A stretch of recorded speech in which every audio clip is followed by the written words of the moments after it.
A minha ideia aqui é falar um pouquinho sobre um estudo que nós divulgamos esse ano, os principais achados, e falar também um pouco sobre o futuro, o que a CVM ela observa, né, em termos de próximas derivadas em relação a esse tema.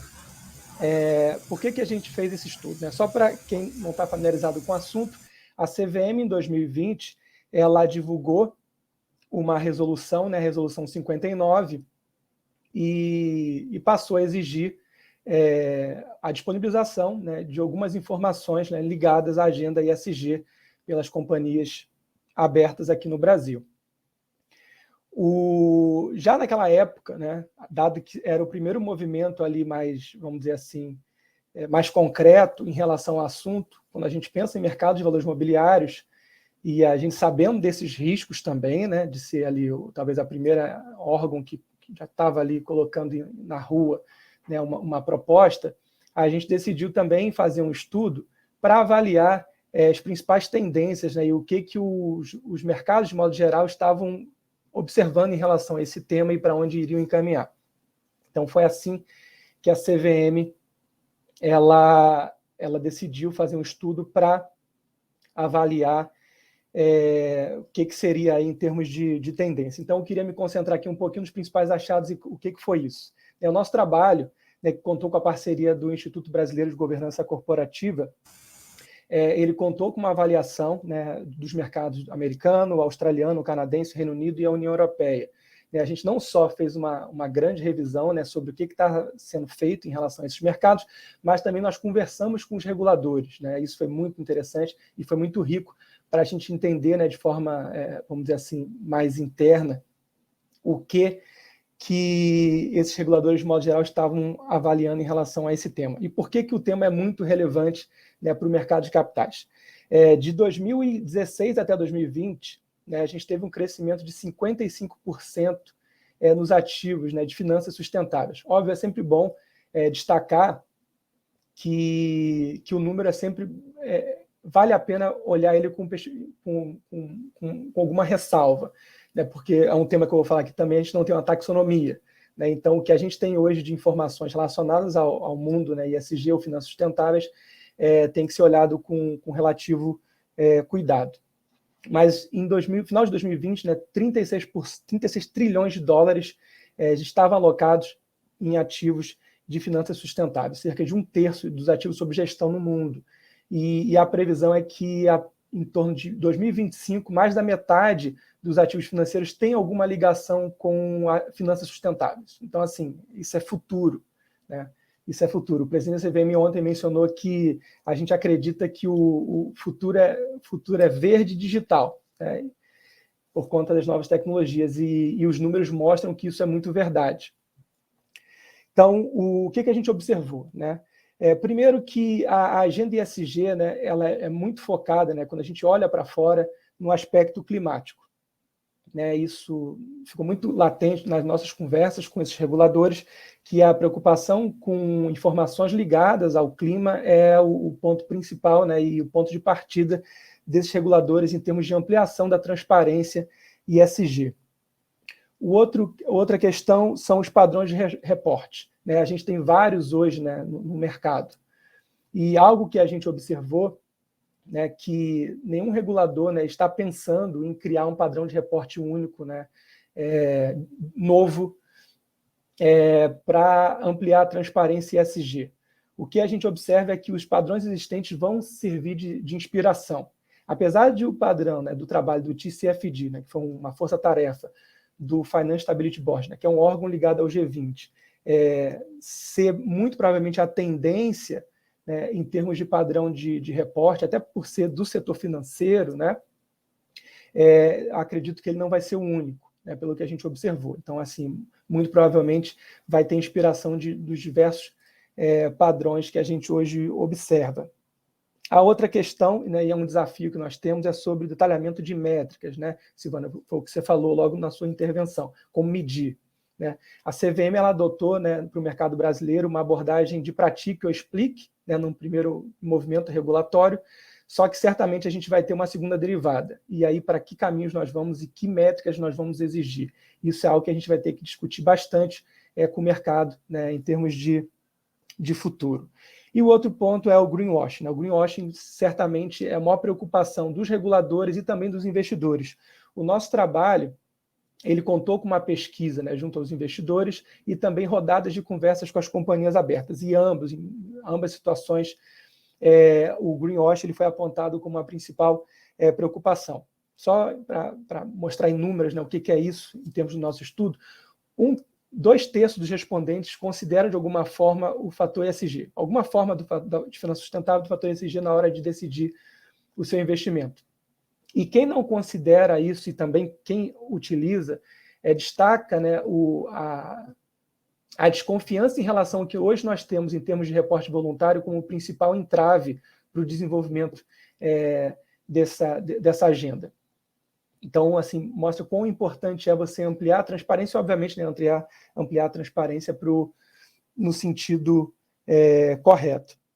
Então, o que a gente, né, tirou de conclusão dessas conversas, né, com as companhias e também com os investidores? Primeiro, assim, ninguém pretende reinventar a roda, né? Isso ficou muito claro nas nossas conversas com as companhias. Por favor, a gente apoia a transparência, né? A OCDE fez um estudo também em parceria com a CVM recente, mostrou que os gestores, de modo geral, né, de ativos, eles apoiam a ampliação da transparência, só que há uma preocupação enorme em relação a não reinventar a roda. A gente tem hoje diversos padrões, né, de divulgação, são muito bons, né? Claro que às vezes não abarca todos os aspectos, então talvez buscar inspirações em cada um deles é muito importante, mas, por favor, não reinvente a roda, não crie um padrão só do mercado brasileiro, porque isso é um ativo global.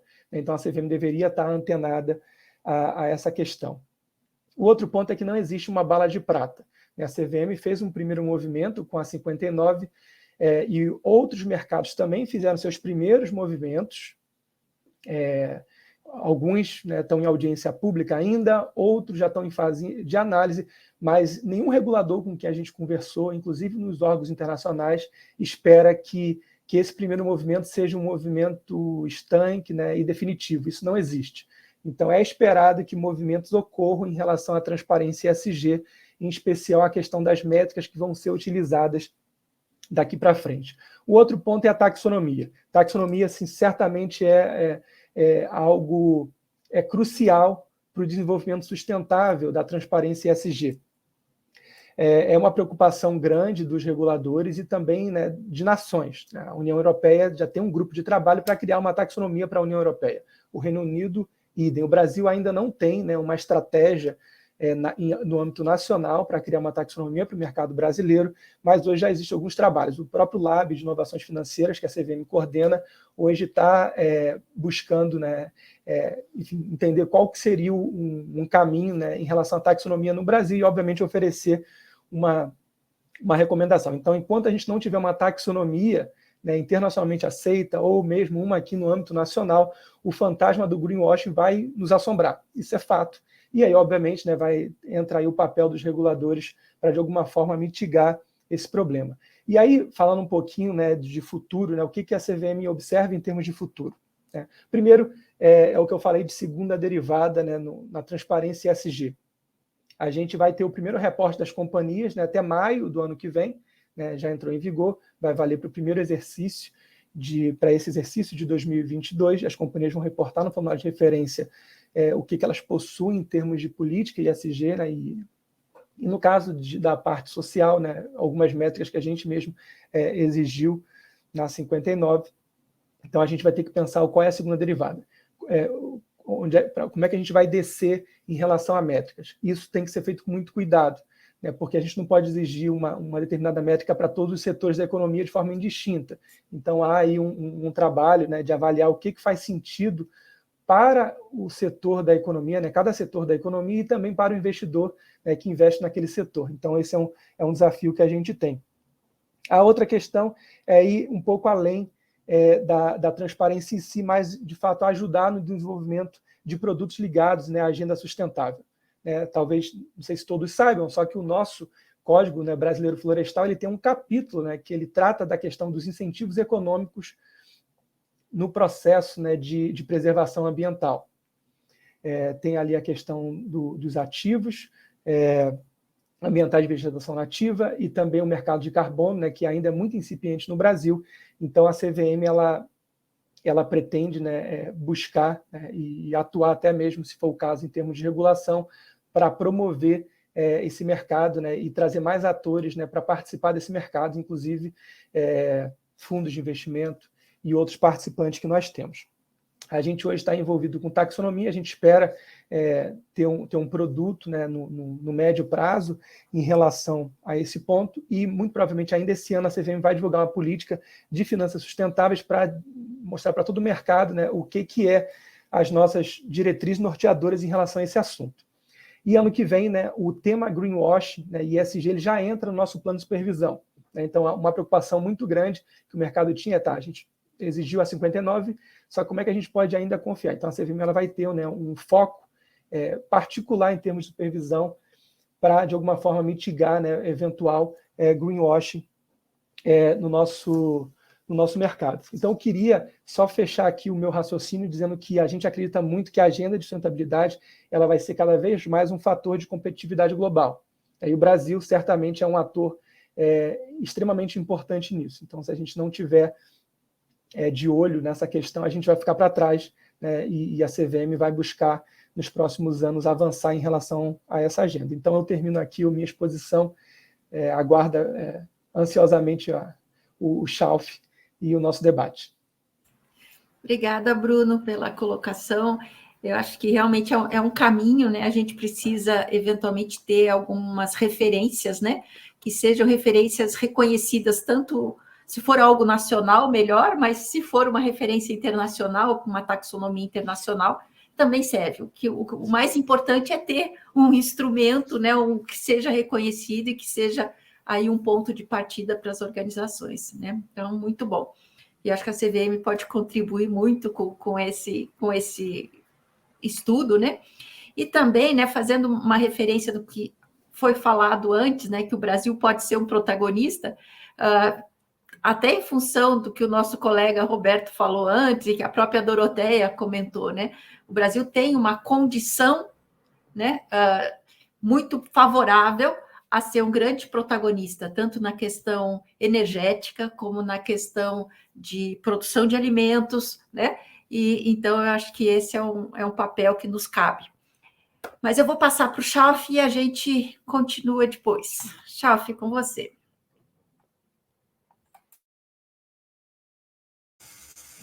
Muito obrigado por colocarem a bola na marca do pênalti, né?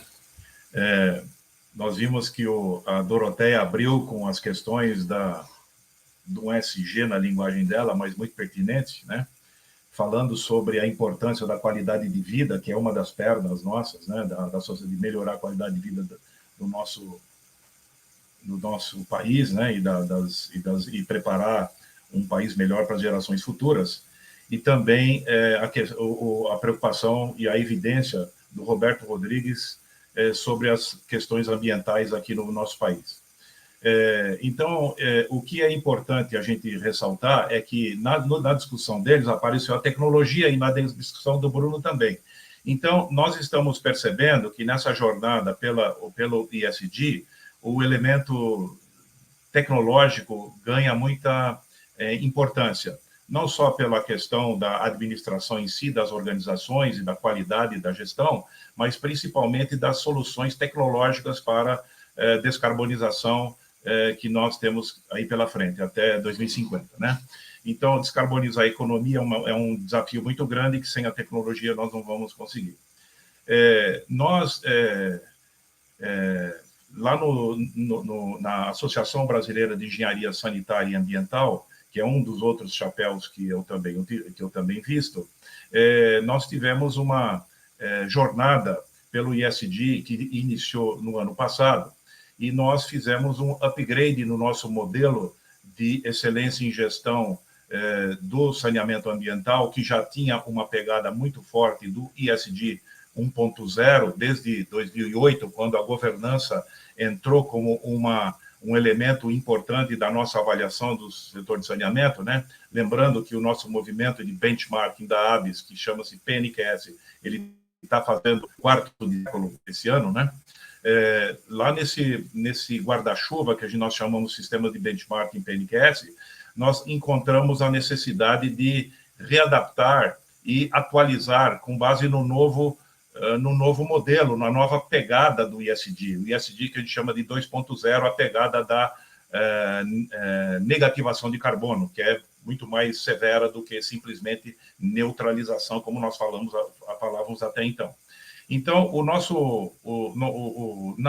na ABS, nós trabalhamos com comitês técnicos e voluntários das empresas de saneamento, várias empresas estaduais, empresas privadas, empresas municipais, trabalhando a várias mãos para desafiar a melhoria da gestão ISD nas empresas de saneamento. Então, no 2022 foi um ano de rompimento, né? Nós lançamos o nosso modelo de excelência em gestão do saneamento ambiental, ISD, ou seja, gestão da excelência, ISD, reforçando essa questão também do digital, dessa perna digital para melhorar o desempenho das nossas organizações. E vou dar um destaque, particularmente, no comitê, no produto da Câmara Técnica de Indicadores de Saneamento Ambiental, que é um braço do CNQA, que é o Comitê Nacional da Qualidade, da ABS, e essa Câmara é responsável por criar padrões de mensuração desde o início, desde que ela foi constituída como um grupo em 2002, né? Ela vem criando padrões de medição para o setor como um todo. E dentro dessa jornada de atualização para o ISD 2.0, nós colocamos o desafio de criar uma indexação própria para as empresas de saneamento ambiental. Então, foi criado e já está em uso, e já temos organizações prestes a serem certificadas, né, com uma indexação. É uma indexação que foi obtida através do estudo não só das questões do Objetivos do Desenvolvimento Sustentável e também dos requisitos dos princípios do investimento responsável das Nações Unidas, mas também de 9 grandes institutos indexadores que existem pelo mundo, né? E essa diversidade de indexadoras nos revelou essas verdades que o Bruno acabou de falar. Nós temos, em todas elas, uma preocupação com o greenwashing, né? Nós entendemos nesses nossos estudos que nós temos, na realidade, não é sim ou não, é um espectro de atuação ISD entre as organizações. E esse espectro é refletido no nosso índice, que nós não inventamos nada, nós pegamos um modelo já existente no DAX, né, que é o modelo de 12 níveis, né, que vai de D- até A+, e nós fizemos um trabalho de passar uma lente, né, através do nosso modelo. Nós passamos todas as iniciativas ISD dentro da organização, algumas delas, inclusive, são medidas por indicadores, né, por KPIs, outras são simplesmente ações, ações bastante importantes. Então, a somatória dessas ações ISD, nós conseguimos, através do modelo, fazer um inventário delas, né? E há também as práticas de gestão, que a gente chama de práticas de gestão essenciais para um ISD de segunda geração. Essas práticas de gestão, então, são também requeridas pelo modelo. Então, o modelo é um modelo participativo. Todas as iniciativas da ABS, elas são centradas em três pilares, né? O pilar do modelo, ela tem que ter um modelo robusto, o pilar da metodologia, ou seja, a metodologia tem que ser de fácil execução para as nossas organizações associadas, e toda a sua esfera de influência, fornecedores, etc. E o terceiro é gente. Nós contamos muito com a participação, por isso que os nossos comitês trabalham com voluntários. Então, nós instamos as empresas que aderem ao ABS ISD Index a formarem grupos internos para poder melhorar a qualidade da sua indexação, né? Então, essas ações de ISD que são praticadas muitas vezes no varejo, sem uma grande estratégia por trás, que pode ter até iniciado a partir de uma iniciativa de melhorar a imagem, né, a do greenwashing, né, de melhorar a imagem, e veio lentamente se convertendo em projetos bastante mais estruturados. Nós achamos que nós percebemos que, ao longo do tempo, essas ações vão ganhando corpo e elas começam a mudar a cultura da organização. E, obviamente, com o nosso, os vetores que foram citados pelo próprio Bruno, né? O capital está exigindo mais, né? Eu posso citar um vetor forte que está sendo capitaneado pelo nosso colega Jorge Cajazeira, que a norma internacional ISO do ISD. Nós teremos uma norma ISD em breve, como mais um standard internacional. Isso vai nos ajudar bastante a dar uma certa uniformidade nos nossos índices, né? Nós teremos, então, uma possibilidade de melhorar a qualidade de todas essas indexações que nós desenvolvemos aqui no Brasil. Nós teremos, então, uma possibilidade, através do nosso índice, já estamos tendo, né, os nossos clientes estão se indexando, quando eles passam essas ações que são feitas sem muita estrutura pelas nossas lentes dos ODS, que a gente chama. Nós temos uma metodologia que filtra as ações pelo filtro do ODS e organiza essas ações de uma maneira lógica.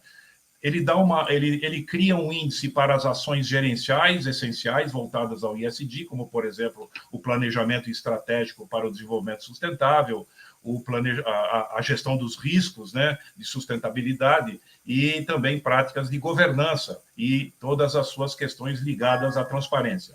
E depois nós inventariamos, a partir do inventário de todas as práticas, as ações, os projetos, os processos que alavancam tanto o I, o S e o D, nós temos os índices de cada um desses vetores. Nós temos uma média, então, fazendo uma média entre o índice das ações ISD e o índice da gestão ISD, nós temos o ABIS ISD Index. Então, a figura aí exemplifica aí num slide simples, né? Se você quiser, você pode copiar essa tela e você vai conseguir entender. E todos esses documentos estão lá gratuitos lá no site do pnqs.com.br. Então, o nosso objetivo é criar um desafio para as nossas organizações do setor de melhorar a qualidade da gestão ISD. Então, através do modelo de excelência em gestão ISD e através do ABIS ISD Index, nós teremos uma possibilidade, nós estamos percebendo, né, porque nós já fizemos durante o nosso test drive, né, nós tivemos 3 empresas de saneamento beta testers, né? Nós utilizamos softwares, inclusive com inteligência, para fazer o rating. O rating não é um rating simplesmente psicografado, é um rating que é medido através de algoritmos, né? E com base, obviamente, nós não inventamos nada, nós simplesmente fomos pegar as melhores práticas das principais indexadoras e colocamos ela dentro de um olhar mais simples para que os nossos clientes possam entender. E o objetivo nosso é realmente fazer um alinhamento do setor e que o setor de saneamento ambiental, que é um setor essencialmente ESG no seu core business, né, tornar esse setor um exemplo para outros setores e um agente de influência sobre a sua rede de fornecedores, tendo em vista que nós estamos, nesses próximos 12 anos, com nosso novo marco regulatório, com investimentos aí da ordem de 700 bilhões por ano nos próximos anos para poder sanar, para poder, vamos dizer assim, sanear o saneamento, ou seja, universalizar o serviço de saneamento. E se nós entendemos, através da estratégia da ABIS, de que se os comitês não se alinharem a essa missão, nós poderemos investir durante 10 anos para atingirmos a universalização e depois, em 10 anos, perdermos tudo, porque nós não temos âncoras conceituais importantes para que o investimento que foi feito continue sendo sustentável. Então, basicamente, essa que foi a estratégia. Hoje, por exemplo, nós teremos uma reunião do próprio Comitê Nacional da Qualidade, ABIS, e mais a Câmara Técnica de Indicadores, né? Nós teremos uma reunião com o Global Environmental and Technology Foundation, justamente uma fundação de meio ambiente e tecnologia, tudo que foi falado até agora, né? É uma grande fundação americana que se interessou pela nossa metodologia e pela sua simplicidade, para que possa também fazer um sistema de indexação similar nos Estados Unidos. Na realidade, o que nós estamos percebendo nas conferências internacionais é que todos estão preocupados com isso. E esses números que o Bruno nos trouxe, muito obrigado, Bruno, esse número que você nos trouxe da preocupação, né, dos 2/3, dos 55%, isso é um número que nos deixa bastante confortável de que nós estamos no caminho certo. Agora, nós precisamos, cada um de nós, né, na sua esfera de influência, fazer o seu trabalho de cultura, né, que é o que nós estamos tentando fazer aqui pela ABS, que é pela Academia Brasileira da Qualidade e pela ABS, de mudança cultural, de tornar a qualidade da sustentabilidade uma preocupação permanente das empresas, né? E também dos brasileiros como um todo. Basicamente é isso que eu queria falar para vocês. Muito obrigado. O que a gente vem observando, primeiro assim, você vai endereçar a questão da credibilidade de forma mais efetiva quando a gente tiver uma taxonomia. Isso é um fato. Enquanto a gente não tiver isso, a gente vai ter esse problema. Só que a gente vem observando algumas iniciativas. Então, por exemplo, o Reino Unido, né, o próprio órgão de defesa da concorrência do Reino Unido, ele já entende os aspectos ESG como um fator que pode ser usado para anticompetição. Então, ele tem um código específico, inclusive com todo um regramento a respeito disso, que eu achei bem interessante a abordagem deles. E o que a gente vem observando em outras partes do mundo é a parte da supervisão. Então, assim, os órgãos, de modo geral, eles pretendem seguir primeiro numa linha educativa, não é sair tintando, canetando todo mundo, isso é um fato. Mas, aos poucos, incluindo nos seus planos de supervisão a mitigação desse risco. Então, quando a gente pensa em plano de supervisão, né, eu vou muito no sentido de, o regulador está preocupado em não passar um elefante cor-de-rosa na frente dele. Então, assim, por exemplo, foi o caso recente da SEC envolvendo os fundos de investimento lá no mercado americano. E um outro ponto que eu acho que é muito importante é o regulador facilitar o acesso às informações ESG que vão ser disponibilizadas. A gente, por exemplo, no ano que vem, a gente pretende, né, vai ser prioridade de abertura de dados, os fatores ESG no formato de referência. Porque aí sim você tem um amplo acesso pelo público, eles podem julgar e tomar a decisão que achar mais correta no seu processo de investimento. Obrigada, Bruno. Passo a palavra para você, Haroldo. Silvana, tem sido um fator de preocupação nosso do grupo técnico que dentro da academia estuda esse tema do ESG que você coordena, essa questão do greenwashing, né? E o Carlos Cardoso, ex-executivo da Rodia, faz justamente essa pergunta que você mesma poderia responder, uma vez que é fator de preocupação nossa da academia, essa questão do greenwashing. As empresas que praticam não deveriam ser convidadas, né, entre aspas, a se retratar publicamente nas mídias? Essa pergunta é boa, né? Mas, gente, praticar o greenwashing é assumir riscos do seu negócio, certo? Então, quem pratica greenwashing, conscientemente ou não, está assumindo um risco. E quem vai julgar esse risco, né, se ela é uma empresa de capital aberto, é o próprio mercado. Se ela é uma empresa de capital fechado, quem vai julgar são os próprios clientes, né? As comunidades que ela se relaciona, a sociedade que ela está inserida. Então, o fato de ela ter que se retratar ou não, né, eu acho que passa a ser meio que uma condição para ela mitigar o risco que ela já está correndo.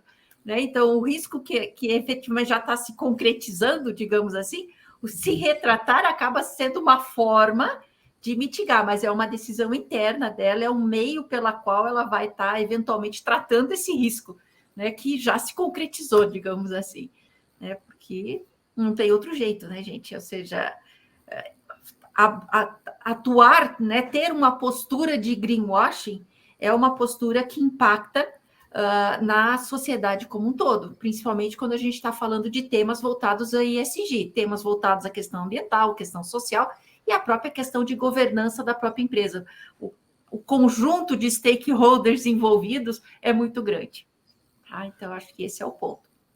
Muito bem, o Gianello, ex-executivo da Volkswagen, você acha, Bruno, que nossas empresas pequenas e micros, grande parte delas familiares, ele coloca aqui mais de 90%, elas não têm consciência sobre ISG, senão o que poderia ser feito para essas empresas que são menos abastadas, né, que não têm tanta condição de implementar essas políticas de governança, preocupação social e muito mais a questão ambiental antes de a gente pensar no lucro dessas empresas a qualquer custo, antes de ter essa consciência ambiental.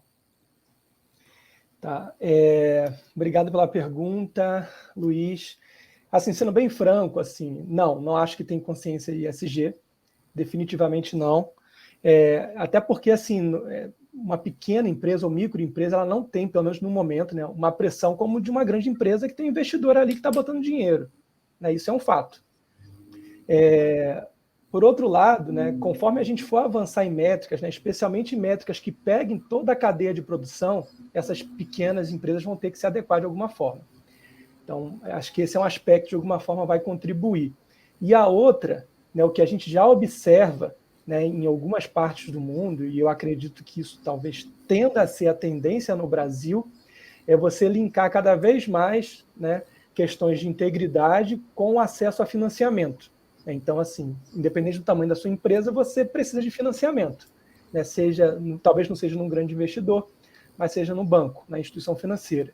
Então, você tem um apelo ali muito grande até do investidor em relação para quem esse banco ele dá crédito. Então, sendo bem franco, e aí eu gosto de reforçar, essa é a minha opinião, né? Eu falo por mim, não pela CVM como um todo. Eu acredito que micro e pequena empresa ela vai seguir muito mais no sentido de ser levada, né, a incorporar algumas questões ESG do que acordar no dia seguinte e achar que isso, né, é super importante e vai ter que se adequar. Até porque isso é custo, isso é fato, a gente mostrou no nosso estudo. Né? Você implantar algumas políticas, e óbvio, estou falando na média, né, e a gente focou muito no mercado de capitais, é custoso. Né? Mas você tem aí uma série de vetores, né, que vão contribuir para que toda a cadeia, de alguma forma, se adeque. Tá bom, Haroldo. Eu queria só dar uma continuidade naquela questão que foi colocada, né, o quanto das micro e pequenas empresas vão estar adotando, se conhecem, não conhecem, né? O Bruno deve estar a par, né? Houve uma mudança da SEC, né, recentemente, que passou a exigir das organizações que fizessem também os seus inventários de emissões de gás de efeito estufa, na questão do escopo 1, 2 e 3. Né? Até então, era só reportado escopo 1 e 2. Só configurando, né, gente, o escopo 1 é aquelas emissões vinculadas ao negócio, propriamente dito, da empresa. O escopo 2 tem a ver com questões de energia, né, toda a parte energética. E o escopo 3 são aquelas emissões vinculadas aos seus fornecedores, são as indiretas do seu processo produtivo. Tá? E aí, o que acontece? Quando as organizações passam a ser obrigadas a reportar também as suas emissões de escopo 3, elas passam a cobrar dos seus fornecedores que também tenham controle sobre as suas emissões. E isso a gente já vê o movimento de algumas organizações aqui no Brasil, que a empresa não é grande, mas como ela é fornecedora de uma empresa que tem ações no mercado americano e que agora ela vai ter que reportar também as emissões de escopo 3, ela passa a ser obrigada a também implementar os seus controles de emissões e fazer o seu inventário de emissões de gases de efeito estufa. Isso, eu entendo, gente, que é um efeito de médio prazo, talvez até curto prazo para alguns setores, né, de passar a ter também que inventariar as suas emissões de gases de efeito estufa por pressão do mercado, por pressão dos seus clientes, né? Porque o cliente agora vai também cobrar um controle maior dos seus processos produtivos.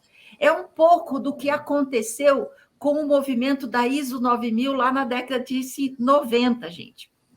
Era o cliente cobrando das empresas que tivessem os seus produtos com um selo, né, que não era produto, era empresa, mas com um selo de qualidade, né, um selo de garantia de qualidade. Agora a gente está vendo um movimento voltado para a questão ambiental, mas principalmente porque foi colocado, né, acho que foi o Bruno que colocou, a questão climática é uma questão muito forte.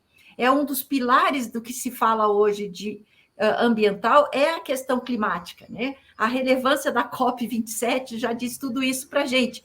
Então, se a questão climática é um fator relevante e dentro da questão climática a gente tem as emissões dos gases de efeito estufa como um dos vetores dessa mudança climática, né? A importância de você ser exigido, né, o inventário de emissões de gases de efeito estufa, né? O Bruno comentou que hoje no Brasil ainda não é obrigado inventário, é só obrigado você informar se faz sim ou não. Nos Estados Unidos já é obrigado você apresentar o inventário. E aí o que acontece? As organizações que são fornecedoras dessas grandes organizações, uma vez que elas vão ter que reportar escopo 3, é muito mais fácil para ela cobrar do fornecedor que também reporte. E aí ele pega carona nisso para colocar no reporte dele, né? Porque conta-se, eu tenho um caso, né, de uma empresa alemã, não sei se você sabe, eu não vou falar qual é, que tinha um compromisso de meta de Green Bond, que era meta vinculado ao escopo 1. Mas ela só era obrigada a reportar escopo 1 e escopo 2. Aí o que aconteceu? Como ela tinha meta de escopo 1 vinculado a Green Bonds, ela pegou e viu que não ia atender, ela terceirizou parte do seu processo produtivo para um fornecedor e com isso diminui as emissões dela de escopo 1. E ela atendeu a meta. Greenwashing na sua essência. Só que ela diminuiu a dela e aumentou do fornecedor. E ninguém está vendo isso, porque o fornecedor é escopo 3. E aí, quando a SEC fala assim, não, agora você vai ter que fazer inventário escopo 1, 2 e 3, vai acabar com essa terceirização de emissões, porque você agora, mesmo escopo 3, você vai ser obrigado a emitir também, tá bom?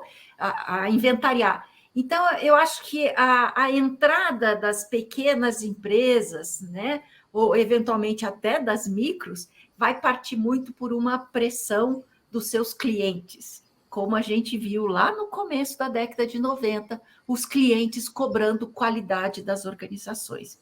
Vamos torcer para que o movimento pegue força, né? Pegue volume.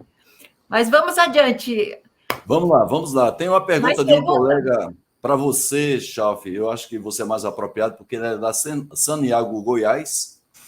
E ele pergunta qual seria uma estratégia legal para se implantar o ISG numa organização, mas como você faz parte desse trabalho fantástico na área de saneamento, você poderia dar como exemplo uma área de saneamento. Qual é a estratégia adequada? A Silvana já deu aí algumas diretrizes, né, que cada empresa tem a sua realidade, mas o que você poderia responder aqui para o Bruno, que é da SEAGO de Goiás? Saneago. Obrigado, Bruno, pela sua pergunta. Saneago é uma das organizações que foram envolvidas na elaboração desse instrumento, né? Junto com outras empresas estaduais, que eu faço questão de citar, como a Sabesp, a Corsan, a DESO e a Copasa, né? Que nos ajudaram no nosso grupo de trabalho para fazer esse índice. Além das empresas privadas, que lá estão representadas também, com destaque aí para Águas do Brasil, para a Igua, para a Egea, né? E também os sistemas municipais representados pelas municipais SEMAI de São Leopoldo e também pela Sanasa de Campinas. Então, nós temos aqui um trabalho que foi feito justamente pensando na resposta à sua pergunta, viu, Bruno? Nós estamos querendo colocar um instrumento factível que seja uma metodologia fruto de um planejamento estratégico para o desenvolvimento sustentável. Então, a primeira regra número 1, né, vamos dizer assim, passo número 1, atualize o planejamento estratégico e verifique se ele tem uma ação estratégica para fomentar o desenvolvimento sustentável, mudar a cultura da organização. Não é muito difícil no saneamento, porque o saneamento, eu digo aí, a prosopopeia do desenvolvimento sustentável, quando estiver bem feito, né? Porque ele é no seu core business ESG, né? Ele precisa de supervisão da sociedade, controle externo, ele precisa de olhar o meio ambiente, tratar os seus efluentes de acordo e também promover a qualidade de vida da população através da melhoria da qualidade da água, né, e da distribuição de água potável. Então, nesse momento, o principal instrumento é alinhar o planejamento estratégico às demais estratégias, né? Você não vai ter só uma estratégia de desenvolvimento sustentável, você vai ter uma estratégia completa junto com as demais estratégias, né, de crescimento, de melhoria da satisfação do cliente, etc. E você vai ter o segundo passo. O segundo passo é você pega um instrumento, pode ser o ABS ESG Index, pode ser qualquer outro, tá? E você cria um grupo de trabalho. Gente, o segredo é envolver gente. Se você não consegue envolver gente, nada vai acontecer. Porque quando você muda a cultura, para você mudar a cultura, você precisa de modelo, como eu já falei no início, metodologia e gente. Se faltar gente, nada vai acontecer. Então, esse comitê vai, com certeza, encontrar o caminho ideal para o perfil da sua organização. Que nível que nós queremos chegar? Qual é o modelo que nós vamos adotar? Nós, obviamente, na ABS, temos o MEGS, a ESG, que é uma plataforma de maturidade, onde você vai crescendo. Num determinado momento, você se encontra preparado, você vai lá e faz a sua indexação. Você pode começar lá dos primeiros passos para a excelência ESG, lá nos 125 pontos, responde o questionário, né? É uma coisa muito simples de fazer. Depois você vai no segundo nível e você vai crescendo. Então, é uma forma de você trabalhar em equipe, né, em prol de alguma coisa mensurável. Essa é a parte principal, mensurável. Eu tive, entre um ano e o outro, eu progredi. Né, uma jornada de excelência, né, ESG. Isso nós temos, é um outro produto que a ABS também tem. Para responder a sua pergunta, eu diria que é isso aí. Os caminhos estão aí disponíveis. Silvana? Bem, gente, Bruno, eu queria que você comentasse um pouquinho como que está, né? Você comentou, novamente, eu estou voltando no estudo que vocês fizeram, né, com relação à adoção dos critérios ESG pelos investidores, e assim, você comentou também que os bancos, os financiamentos, né, estão buscando incorporar aí conceitos de integridade para a liberação de recursos, né? Como que essas coisas todas estão integradas, digamos assim? A gente tem um movimento do setor financeiro, né, tentando colocar critérios nas linhas de financiamento. A gente tem um movimento da CVM com os investidores. Existe alguma integração disso em termos de princípios, de diretrizes? Como você vê isso hoje? Tá. Silvana, primeiro, obrigado. E eu vou pegar uma frase sua que eu achei fantástica para ajudar a responder a sua pergunta, que você falou que o ESG é um alvo móvel. Eu nunca tinha ouvido falar nisso e eu concordo plenamente com você.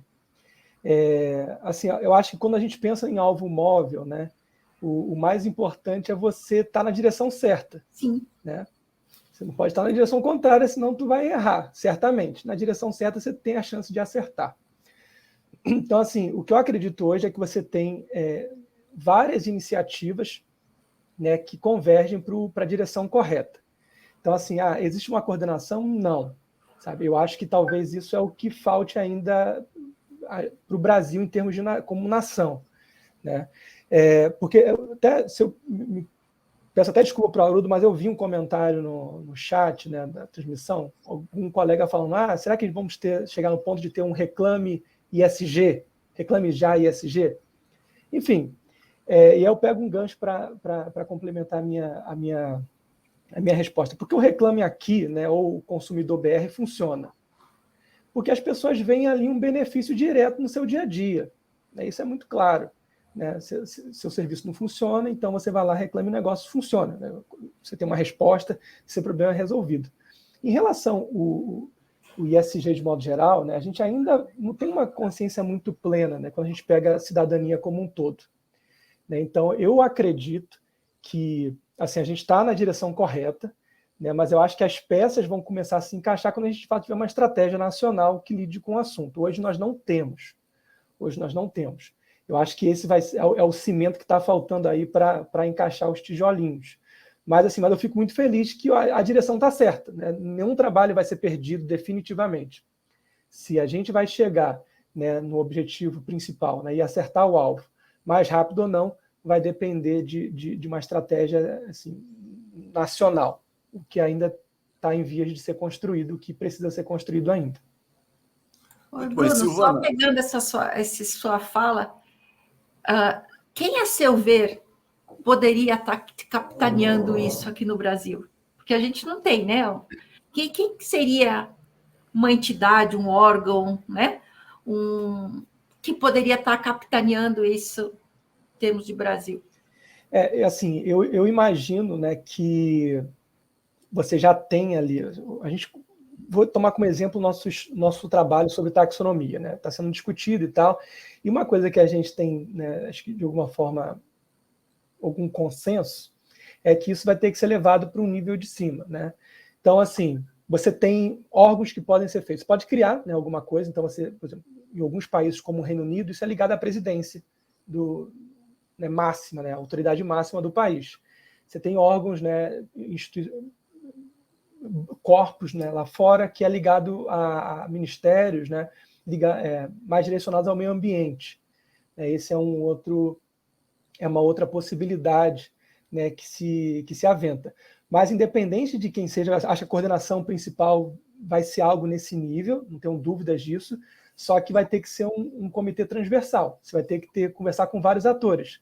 Você tem, por exemplo, iniciativas da CVM, você tem iniciativas do próprio Ministério do Meio Ambiente. Por exemplo, a CVM vem debatendo bastante com o Ministério do Meio Ambiente atualmente a questão do desenvolvimento do mercado de carbono. Mas você tem, né, situações que envolvem indústria e comércio. Né? Então, assim, você vai ter que ter um líder, definitivamente. Então, por isso que alguns países centralizaram isso na autoridade máxima, é uma possibilidade. Mas, independente do modelo ou do líder, né, que foi escolhido, né, ele vai ter que conversar com diversos atores. Né? E eu acredito que isso vai ser em nível ministerial. Muito bem. Silvana, o nosso colega da academia, o Jairo Martins, né, ele sempre faz essas colocações muito bem colocadas. Desde a Conferência de Estocolmo da Suécia, em 72, o tema da sustentabilidade foi levantado, né? Desde aquela época. A gente tem aí quantos anos? 50 anos. O ESG chega 50 anos depois, o que garante que a sustentabilidade agora vai ser levada a sério, principalmente pelas organizações. Chalfi, você quer responder o nosso colega?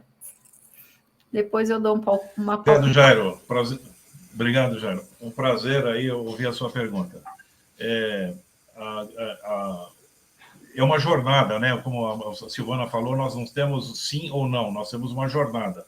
O ESG vem sendo lentamente conduzido desde então, né? Eu me lembro que na minha infância, a diversão dos meninos era sair para caçar passarinho, né?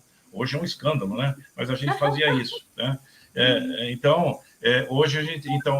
é claro que todos esses princípios lá da conferência acabaram mudando, né? Os nossos livros, a nossa educação, né? As minhas filhas já faziam trabalhos de ecologia na sua escola, né? Assim nós vamos mudando a sociedade aos poucos. Então, uma parte importante, mas não definitiva, é feita pela demanda do cliente, do mercado e da educação. Uma segunda, agora, a parte mais relevante é a parte econômica. A hora que o capital entrou, quando o capital entrou na variável do ESG, aí ele começa a fazer mudança. Então, até então era assim um wishful thinking, né? Era mais um desejo de lentamente educarmos as gerações, de termos uma preocupação. Agora não, agora está no portfólio de investimentos, está sendo, esse é o que eu penso, está sendo afetado, né? O tomador de decisões, de investimento, ele está olhando esta variável. Então, isso é uma questão que vai influenciar bastante. Se vai influenciar definitivamente, ela vai influenciar mais força quanto mais empresas públicas ou do capital aberto existirem. É claro que as demais serão alcançadas pelo braço que a Silvana explicou. Essa é a minha ideia. Então, nos países onde o mercado é mais atrasado, né, podemos dizer que o nosso mercado ainda é infantil em termos de investimentos, né? O nosso investidor não é muito bem preparado, né? Eu acho que vai demorar mais, mas nós temos também ações de governo. Então, o legislador, ele também está na onda da conferência, implementando requisitos. Então, nós temos a força do mercado, consumidor, a força do investidor, agora que está fazendo uma diferença, é a diferença do ISD 2.0, e o terceiro é a parte de regulatória. Os reguladores estão preocupados. E também pessoas como nós somos um braço do governo, nós aqui no terceiro setor, né? Fundação Nacional da Qualidade, a ABQ, a Associação Comercial de São Paulo, né? Que tem lá o seu Comitê de Sustentabilidade, a ABS, então nós temos aqui como braço auxiliar do governo, o terceiro setor, também com uma possibilidade de ajudar nessa mudança. Mas, realmente, a variável que faz a diferença é a variável econômica, né? E a variável de financeira. Sim. Que foi né? A gente ainda estaria aqui meio no deserto, né? Obrigado pela pergunta. Ok, Chalf, eu só queria complementar, não é? Nós temos hoje uma realidade de 50 anos, infelizmente, muito, muito diferente de 72. Nós estamos aí no limite do nosso planeta, em termos de sustentabilidade. Ontem mesmo já foi anunciada pelos países ricos uma linha de financiamento muito grande, claro que eles vão buscar a fonte desses recursos financeiros, principalmente pelos países mais pobres, que são mais afetados por tudo que está acontecendo na nossa natureza. Então, a água está batendo no nosso pescoço como ser humano, nós moramos no mesmo lar, e eu acho, viu, Jairo, que essa pressão pela sobrevivência nossa como ser humano, a partir das limitações que nós temos hoje no nosso planeta, dizem que mais de 20 ou 30 anos pela frente, não vai mais haver capacidade de regeneração do nosso planeta. Ou seja, mesmo com todo o esforço que a gente volte a ter, jamais o nosso planeta vai ter as mesmas condições de vida, né, que tem até então. Então, isso aí talvez seja um fator de pressão, e todo empresário, todo governante é, antes de tudo, ser humano, e tem suas famílias, né? Agora, tem duas perguntas na sequência aqui, que eu gostaria que você, Silvana, coordenasse. É da Ione, sobre as informações transparentes dos aspectos de ESG nas organizações. Qual a relevância da capacitação dos profissionais de comunicação nessa área tão diversa? E a Letinha, ela coloca que as empresas estão todas interessadas em encontrar profissionais especialistas em ESG. Mas onde os profissionais podem se especializar nesse assunto? Que instituições tratam no assunto com propriedade? Seu microfone, Silvana. Oi, obrigada pelas perguntas, gente. Hoje, Haroldo, você consegue colocar para a gente as perguntas? Por um momentinho só. Primeiro tem da Ione. Opa, fugiu aqui um pouquinho. Ela está preocupada, a Ione, com relação à parte de capacitação profissional, não é? Vai colocar aqui, ó. E depois a Letinha complementa, né? Quais são as fontes que a gente pode ter para a gente se especializar nesse tema ou se aprofundar um pouco mais. Essa colocação que ela faz aqui. Então, eu coloquei as duas porque... Eu vou fazer alguns comentários, depois eu deixo para o Bruno e para o Chalf complementarem, né?